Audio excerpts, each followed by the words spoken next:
Les lacs hébergent une grande diversité d'organismes vivants. Certains sont populaires, comme les nombreux poissons et oiseaux qui peuplent ces environnements. D'autres plus discrets parce que plus petits jouent pourtant un rôle essentiel dans le fonctionnement de ces écosystèmes. Parmi eux, le zooplancton occupe une place centrale dans les réseaux alimentaires qu'on appelle aussi réseaux trophiques. Le zooplancton se nourrit notamment en filtrant le phytoplancton, des algues microscopiques qui captent l'énergie solaire pour se développer. Il sert également de nourriture à de nombreuses espèces de poissons. Ce rôle clé du zooplancton fait de lui un objet d'étude important pour mieux comprendre le fonctionnement de ces écosystèmes complexes soumis à de nombreuses pressions. Le développement de nouveaux outils pour faciliter l'étude de ces animaux microscopiques est la vocation du projet Quantizoo piloté par l'UMR Cartel en collaboration avec d'autres équipes scientifiques. Mais tout d'abord, qu'est-ce qu'on appelle le zooplancton ? Il s'agit de tous les animaux aquatiques incapables de nager à contre-courant.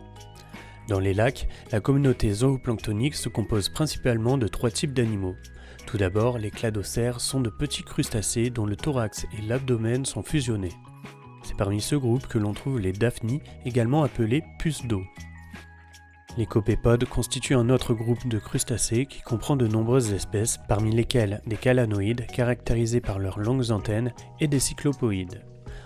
Enfin, les rotifères, généralement plus petits, se nourrissent en faisant tourbillonner leur couronne de cils. Tous ces animaux sont une source de nourriture importante pour les poissons juvéniles et adultes.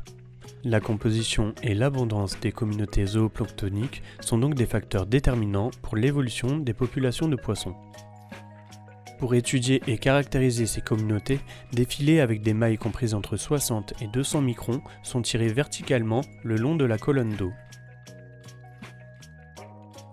Les espèces zooplanctoniques sont ensuite identifiées et comptées visuellement au microscope. Cependant, cela nécessite beaucoup de temps et d'expertise. Des systèmes de reconnaissance d'images ont donc été développés afin d'identifier et compter automatiquement ces espèces. On utilise alors un zooscan et des algorithmes entraînés. Afin de toujours gagner en précision et en rapidité de traitement, de nouveaux outils tels que l'analyse ADN sont développés dans le projet Quantizoo. Chaque espèce possédant une séquence d'ADN unique, leur analyse permet de caractériser de manière détaillée la composition des communautés zooplanctoniques.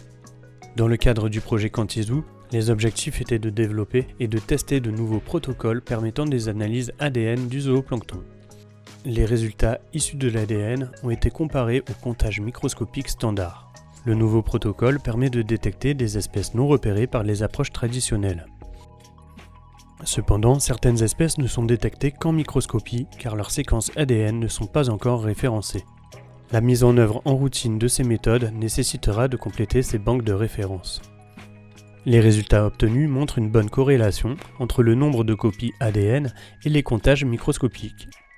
Les analyses ADN peuvent donc fournir des informations quantitatives pour suivre les évolutions de ces communautés biologiques. Le projet Quantizoo pose les bases d'une surveillance ADN des communautés zooplanctoniques d'eau douce. Cela ouvre la voie à une meilleure compréhension de la dynamique de ces communautés et à une détermination plus précise des acteurs des réseaux trophiques lacustres. Ces précieuses informations permettront de mieux caractériser la biodiversité, le fonctionnement et l'état écologique des lacs.